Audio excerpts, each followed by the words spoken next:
The quiet train ride that changed everything. The morning had started like any other. A slow drizzle tapped softly against the windows of the Los Angeles Metro train as it pulled into station after station.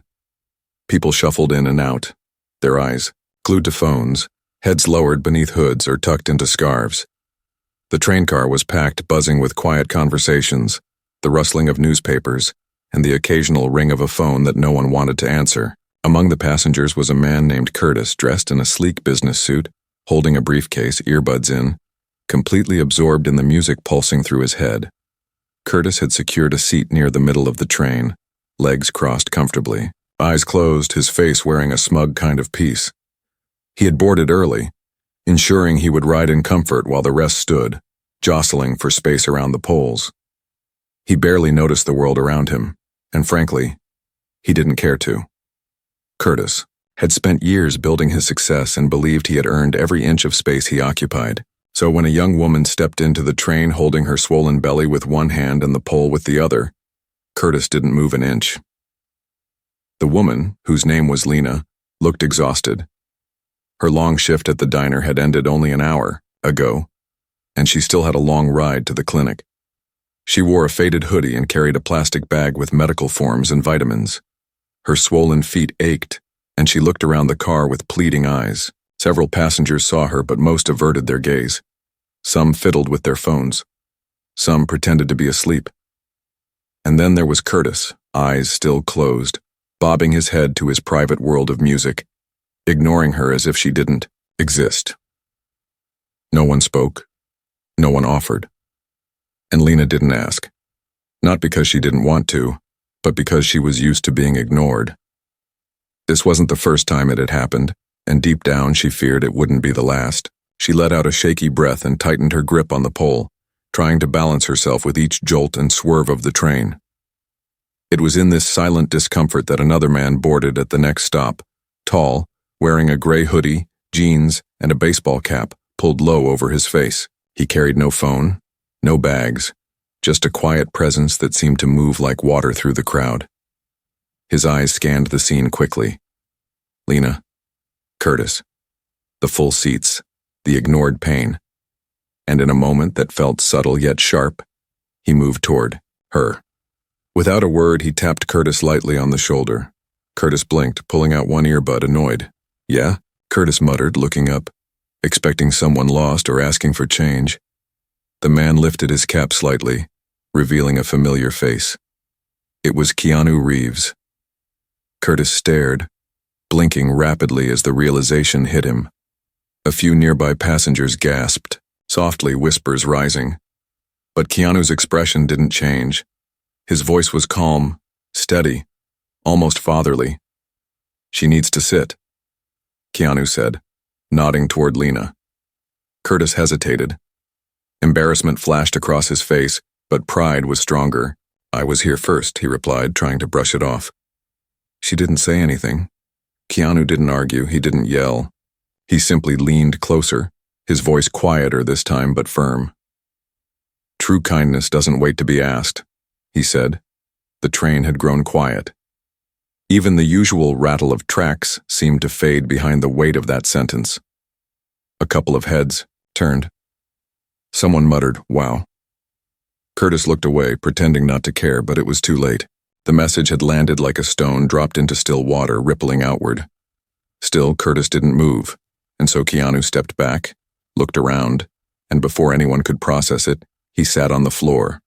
The floor, right there, between the rows of passengers and their feet, legs folded like a child in a classroom.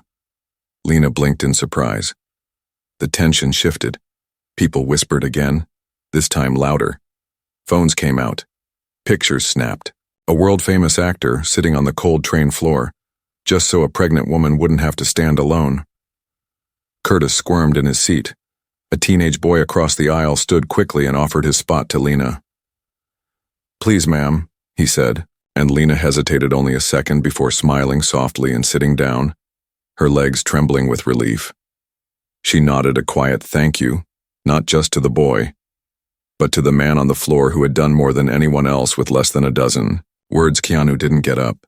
He sat there for the rest of the ride, and while no one said it out loud, Every heart in that train car was quietly learning something they wouldn't forget. Whispers on the internet and a ripple through the world. The next morning, Keanu Reeves woke up to something unusual. His phone, usually silent unless it was about a film or a message from his sister, was buzzing nonstop on the nightstand. Dozens of missed calls, hundreds of unread messages, and countless notifications from social media platforms. He rubbed his eyes, reached for the phone, and opened one of the messages from his friend, a director he hadn't spoken to in months. It simply read, "Bro, you're viral. Again." Keanu scrolled through the notifications. Video clips, screenshots, tweets, and comments. Someone on the train had filmed the entire moment from the day before. The camera caught Curtis refusing the seat, the pregnant woman struggling to stand, and Keanu's calm intervention, ending with him quietly sitting on the train floor. The video had been shared on every platform, and the caption beneath most of them read, "This is what humanity looks like." He saw headlines too. Keanu Reeves gives up his comfort for pregnant woman. When celebrities use fame the right way. The kindness we need more of. The hashtags were trending globally. A Keanu kindness was #1 in 4 countries. People weren't just watching, they were crying, sharing stories, telling how the video made them reconsider how they treat others in public spaces. Meanwhile, Curtis sat at his office desk, staring at his computer screen, unable to focus. The same video was playing in the corner of his browser, only now he wasn't a nameless man in a crowd. The internet had identified him. Someone had matched his briefcase logo to the investment firm he worked at. Then came the comments. "This guy represents what's wrong with the world." He looked away like she was invisible. Imagine getting humbled by Keanu Reeves, in public. Curtis had never been the kind of man to feel shame easily. He was raised in a world that rewarded cold ambition, not compassion. His father once told him, "Don't slow down for anyone. Life's a race." But something about the video, something about the calm disappointment on Keanu's face stuck in his mind like a thorn. He closed the laptop, leaned back, and stared at the ceiling. His thoughts ran in loops. Why didn't I just stand up? Why didn't I do the right thing?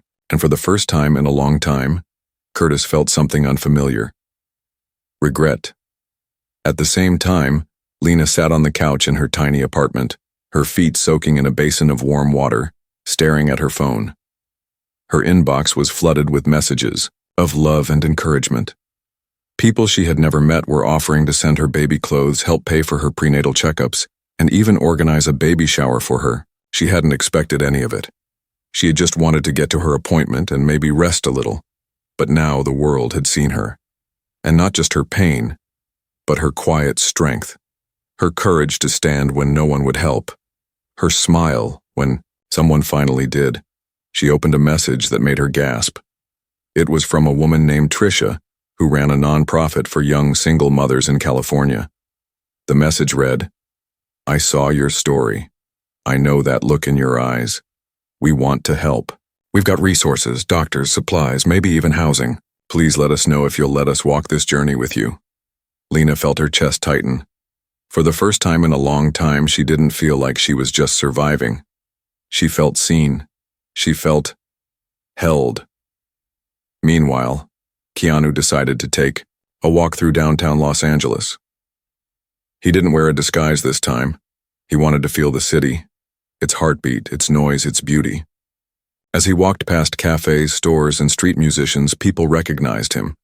They didn't shout or swarm. Instead, they simply smiled, nodded, or whispered, "Thank you." A young boy ran up to him with his mom trailing behind. "Sir, are you the man who sat on the floor for the pregnant lady?" Keanu chuckled softly and nodded. "Yes, I am." The boy beamed and held up a drawing he'd made. It was a stick figure of Keanu sitting on a train floor beside a woman with a round belly. The caption read, "Be kind like Keanu." Keanu bent down, looked the boy in the eye, and said, "You're the real hero for drawing this.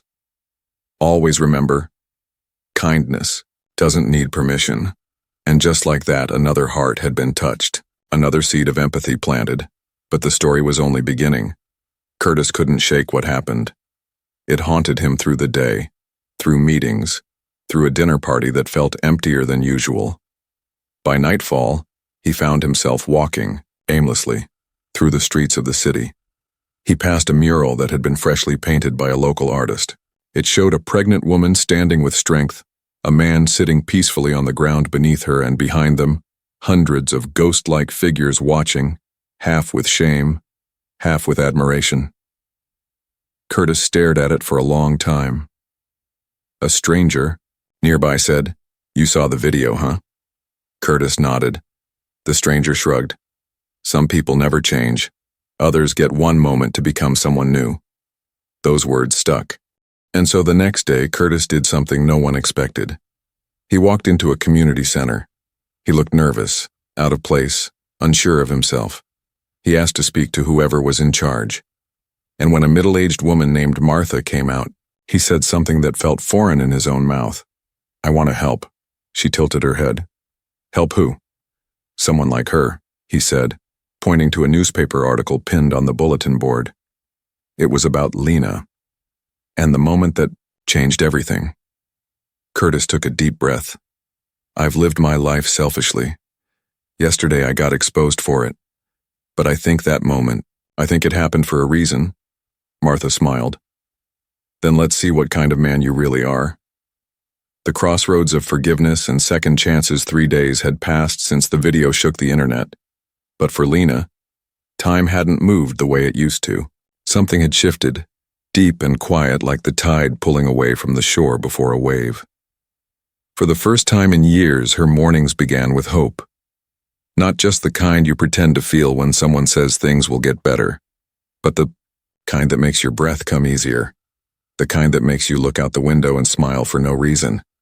The calls kept coming. Tricia from the nonprofit had followed through.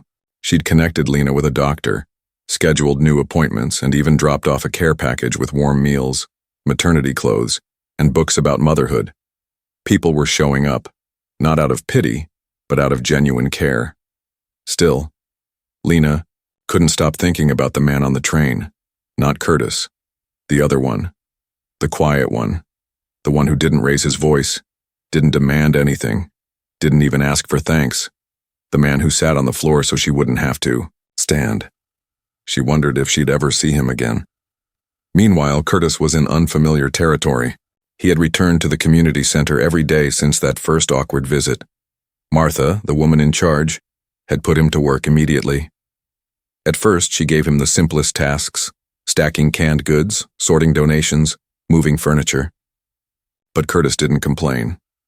He worked with his sleeves rolled up, sweat on his brow, no title, no briefcase. The other volunteers eyed him warily at first, unsure what to make of the suited man turned helper. But over time, as he stayed past his shifts and showed up even when he wasn't scheduled, their suspicion softened. It wasn't the manual labor that changed him. It was the stories. He met women who had escaped abusive homes, veterans who'd lost everything, teens who'd grown up without parents, people who had been invisible to society just like Lena had been on that train. And as he listened to them speak, sometimes with anger, sometimes with pride, sometimes through tears, Curtis began to unravel his own tightly woven armor. He had spent years believing success was a fortress, something to protect at all costs. Now he realized it had become a prison. One evening, as the center was closing and Martha was locking up, she looked at him and said, "You ever think about apologizing to her?" Curtis looked up. "To Lena?" Martha nodded. He exhaled slowly. "I don't even know how. What I did, it wasn't just rude. It was inhuman. And I've been trying to make up for it, but it feels like nothing I do will ever be enough." Martha smiled gently. "It's not about being enough, it's about being real." Across the city, Keanu Reeves sat in a modest diner tucked between two forgotten buildings near the edge of town. It wasn't fancy, but it had the best coffee and the kind of silence he liked. No one bothered him there. The owner was an old friend, and the regulars treated him like any other tired soul grabbing a warm plate. As he sipped his coffee, he glanced up and saw a familiar face walking through the door. It was Lena. She looked surprised too as their eyes met. She paused, then smiled awkwardly. Mind if I join you? She asked. Keanu nodded, moving his plate aside. Of course.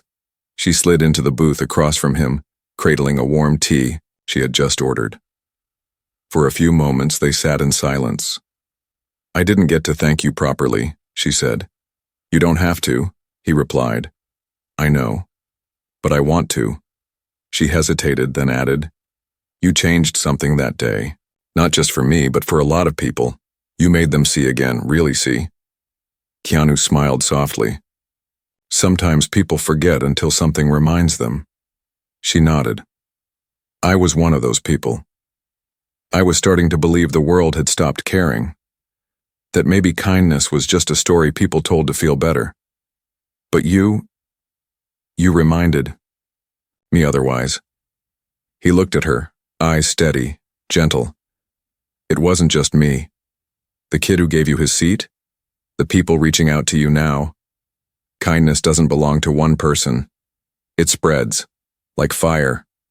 All it needs is a spark. And just then the door to the diner opened again. This time it was Curtis. He hadn't planned it. He'd been walking, thinking, heart pounding, unsure where he was going, until his feet led him to the very diner Martha had mentioned. When he stepped in and saw them sitting together, Lena and Keanu, his breath caught in his throat. Lena saw him first. Her face tensed, jaw tightening slightly. Curtis froze. Keanu turned his head and met Curtis's eyes. For a moment there was nothing but stillness between the three of them. Then slowly, Curtis walked over to their table. Not with pride, not with excuses, just the quiet posture of a man who had taken off his armor. May I speak with you? He asked, looking at Lena. She said nothing at first, just looked at him. She remembered the way he sat on the train, eyes closed, completely ignoring her, the way her legs had shaken from exhaustion, the way her heart had sunk when no one moved. And then she remembered what followed, the floor, the boy, the kindness that saved her from collapsing. She gave a small nod. Curtis pulled up a chair, hands trembling.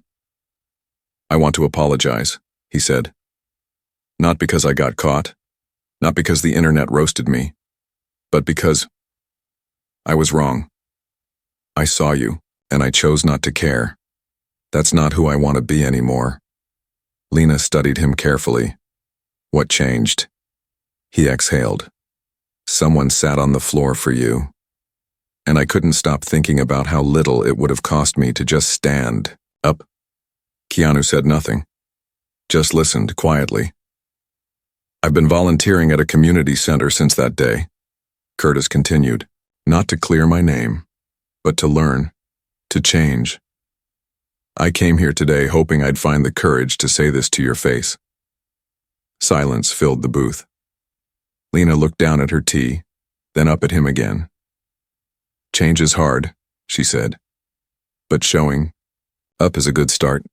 Curtis nodded. I'm not asking for forgiveness, just a chance to do better.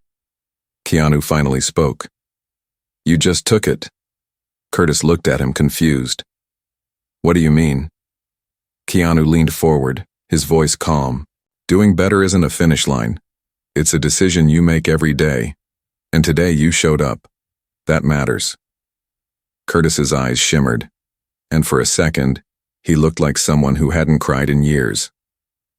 Lena reached across the table, gently resting her hand over his. Thank you, she said, for not hiding. And in that quiet diner, surrounded by the noise of forks clinking and coffee brewing, something rare happened. Three strangers, once connected by a moment of discomfort and a choice no one expected, found themselves at a table of peace. And outside, the world kept turning. But for them, everything had changed. The echo beyond the moment, the days that followed felt like a dream unraveling in slow motion. Not the kind of dream stitched from fantasy or wishes, but the kind that's real enough to hold, heavy enough to change you. Lena walked through those days with new light in her eyes, though she didn't always understand it. It wasn't about the video anymore, or even the fame that flickered briefly through her life. It was about the warmth left behind. Like embers after a fire, glowing quietly in the corners of her chest. People were reaching out not just with charity but with dignity, not to rescue her but to walk beside her. And yet deep within her there was a weight she hadn't named. A part of her still tangled in the past, questions that lingered like ghosts. How had she become invisible in the first place? How many others stood on buses and trains, aching and unseen? How many hearts quietly broke in silence every day? She decided she needed to do more than just receive kindness. She needed to pass it on. So one morning, with the air crisp and full of promise, Lena walked into the same community center where Curtis had found his redemption. Martha looked up, surprised to see her, then smiled deeply. "We've been waiting for you." Lena became a volunteer, not out of obligation but out of purpose. She joined Curtis stacking shelves, preparing meals, comforting women who walked through the doors carrying invisible burdens. She told her story not with pride, but with truth. Not the version edited for a viral clip, but the full version. Her loneliness, her fear, the helplessness she'd known too well. As the days turned into weeks, people began to gather at the center not just for help, but for hope. Something was growing there, a ripple born from that one day on the train. One afternoon, a soft rain tapped against the windows of the center. Keanu walked in wearing a simple jacket, his hood damp, a quiet smile on his face. No cameras, no reporters. Just him, stepping in like someone visiting old friends. "He's back," one of the children whispered, eyes wide. Curtis looked up from the table where he was helping two boys with homework. He stood, walked over, and shook Keanu's hand. There was no need for words. They had already been spoken on another day. Lena came out from the kitchen, wiping her hands on her apron, smiling. "You came." Keanu nodded. "I said I would." She gestured around. "This place is different now. You helped spark something." Keanu looked around. Shelves full, laughter echoing, people working side by side regardless of past mistakes. "You all did that," he said. "I just reminded a few hearts to look up." They sat down for tea in the break room. The same three who once met under tension were now joined by purpose.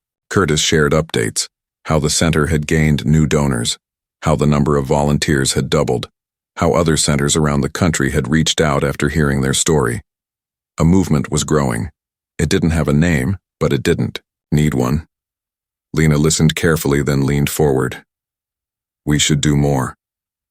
"More?" Curtis asked. "Yes," she said. "This moment we shared. It's not just ours. What if we took it further? What if we created something that helps others start their own stories of kindness?" Keanu tilted his head, intrigued. "What do you have in mind?" Lena reached into her bag and pulled out a notebook, its corners worn. She opened to a page, where she had written in careful handwriting, "Project Stand Up." "It's simple," she said. "We teach empathy. We go into schools, offices, churches, anywhere. We talk about what happened on that train. But more than that, we help people see the invisible. We encourage them to stand up before kindness becomes urgent." Curtis stared at the words. "This could work," he whispered. Keanu nodded slowly. "It could change everything." And so, they began. They held their first meeting at the community center.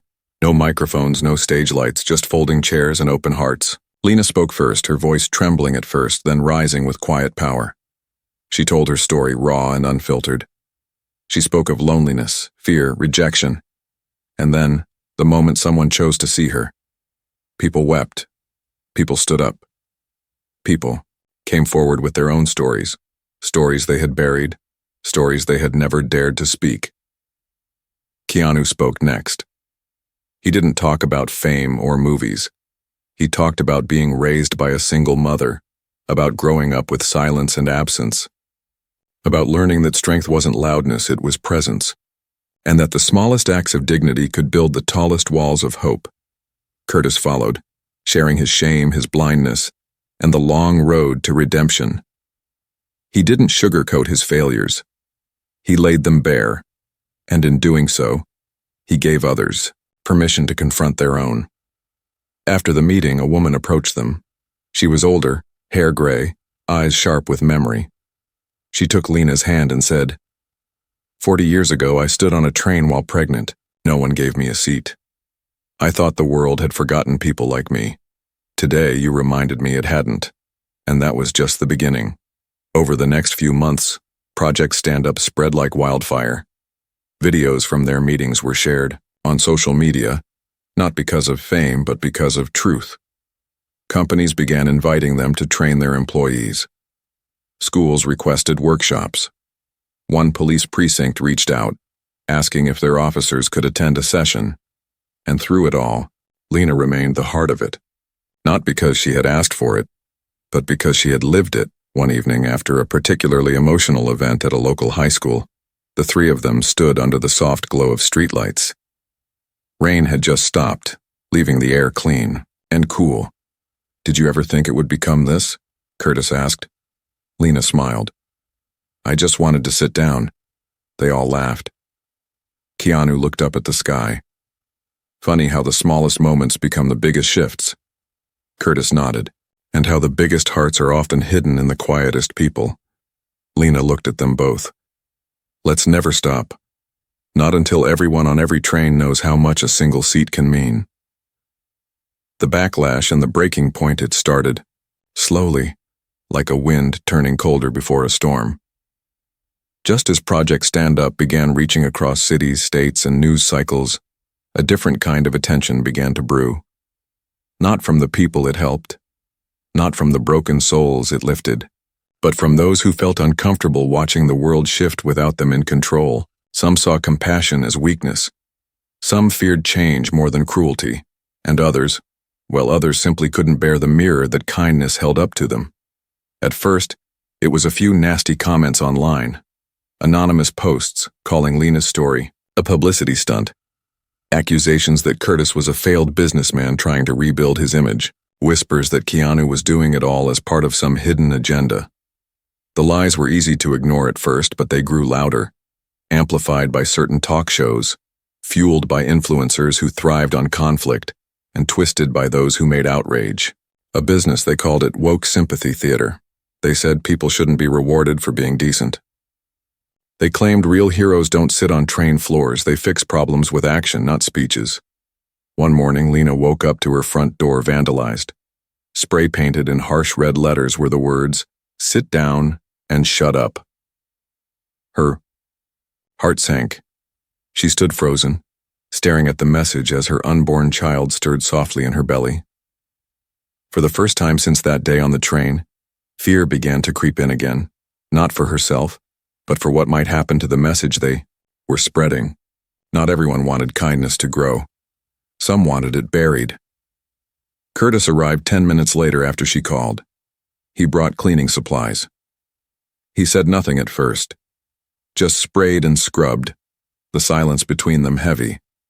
When he was done, he turned and looked her in the eye. "You okay?" he asked. She nodded slowly. "I will be." Keanu heard about it the same morning. He was filming a quiet indie project in Northern California. But when he got the message, he paused everything and drove straight down to the city. By the time he reached Lena's place, she was already at the community center, trying to pretend everything was fine. He found her in the back room organizing baby supplies with a quiet intensity. "You didn't call me," he said gently. She looked up, surprised. "I didn't want to bother you." He stepped closer. "We're in this together, remember?" She exhaled, and the tears she had held back began to fall. Quiet, steady, not of weakness, but of release. Keanu didn't speak. He just stood beside her, steady as a tree in the wind. Later that night, the three of them sat in the empty center. The chairs were stacked, the lights dimmed, and the air was heavy with unspoken questions. "They want us to stop," Curtis said, his voice low, "to scare us back into silence." "But we can't," Lena replied. "Not now, not ever." Keanu leaned forward, elbows on his knees. "You know, when I was younger, I used to think kindness was something soft, something gentle. But I've learned it's the hardest thing in the world. It's dangerous. It threatens power built on fear." Curtis nodded. "They don't hate the message. They hate the mirror. So what do we do? Lena asked. Keanu looked at her, eyes calm. We keep going, but not just with words. We act. We build something stronger, something they can't vandalize, can't discredit. And so they did. They created a new branch of Project Stand Up, not just a movement of speaking, but a movement of doing. They partnered with shelters, clinics, and schools. They opened pop-up spaces where people could come for warmth, food, or even just someone to talk to. They built empathy zones on public transport systems, places marked not by laws, but by invitation, encouraging passengers to consider each other's needs. The media backlash grew stronger, but so did the response. For every hateful voice online, there were 10 more showing up in person. An elderly woman in Texas donated her life savings to open a center in her town. A school in Ohio painted murals of kindness on their walls. A former soldier in Chicago offered to train volunteers in safety and protection after another center received threats. One evening, Lena stood before a crowd of nearly 200 people at a town hall meeting. She held her notebook, the one that once held the words Project Stand Up on the first page. Her hands trembled slightly, but her voice didn't. We've been accused of faking it, of doing this for attention. But we didn't start this because we wanted a spotlight. We started this because one day someone sat on the floor so I didn't have to collapse. And in that moment I realized, the world is only as good as the kindness we're willing to give without being asked. The crowd erupted into applause. But more than that, many of them stood. And something clicked. Standing became a symbol. Soon, in cities across the country, people began posting photos of themselves standing in public places, holding signs that read, "I stand so others don't have to suffer." People in cafes, on buses, at schools, teachers, nurses, firemen, children. Even those in wheelchairs held signs that read, "I can't stand, but I still stand with you." The movement took a new name, the Standing Generation. Keanu, Lena, and Curtis never intended to create a movement. They just wanted to change one moment. But now that moment had grown into a fire that even storms couldn't put out. And yet, in the middle of it all, a letter arrived at Lena's door. No return address. Inside was a single line written on clean, white paper. "We're not done with you yet." She read it twice. Then she called Keanu. His voice was steady on the other end. "We've come too far to stop now." Lena looked out her window, hand resting on her stomach. "Then let's show them what standing really looks like." The stand that shook the world. The weeks that followed the anonymous threat passed like a fuse quietly burning toward something unseen. Though Lena moved through each day with her head held high, her heart remained on edge. She had learned to live with pain, but fear was new. Real fear. Not just for herself, but for her unborn child. Yet even with that fear, she kept showing up. To the community center, to the schools, to the late-night calls with volunteers who needed encouragement. Every day she placed hope above fear, even when it trembled in her hands. Curtis had doubled down on his commitment, rarely sleeping more than a few hours. He helped expand the Standing Generation into other cities, training new leaders, coordinating events, and speaking with a vulnerability that surprised even himself. Gone was the man who used to measure worth in titles and stock options. In his place stood someone humble, driven, and deeply human. Keanu, ever the quiet force, remained the soul behind it all. He didn't seek credit, never once gave a press conference, but wherever the movement needed him, be it a struggling school, a shelter under pressure, or a public bus route being shut down, he showed up. Sometimes to speak, sometimes just to listen, but always to remind people that kindness wasn't weakness. It was defiance against a world that often forgot how to care. Then came the attack. It happened during an open-air event in downtown Los Angeles. The Standing Generation had gathered hundreds of people in a city square, including pregnant mothers, children, seniors, volunteers from all walks of life.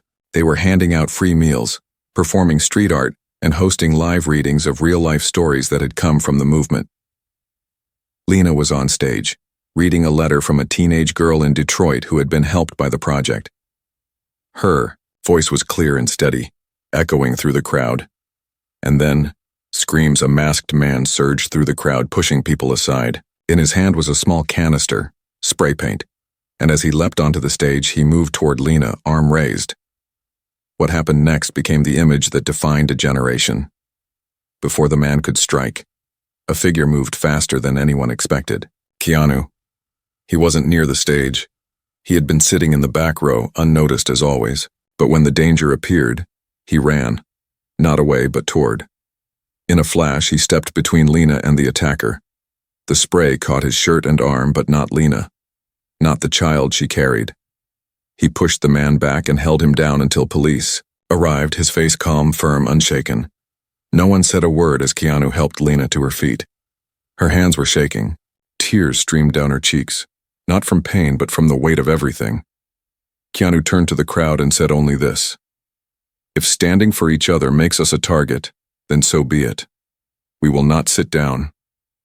The entire square erupted. Hundreds rose. Strangers linked arms.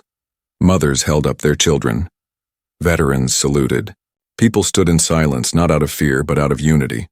The media exploded that night, not with gossip or scandal, but with purpose. The headlines read, "Keanu Reeves protects woman in live attack, refuses to back down."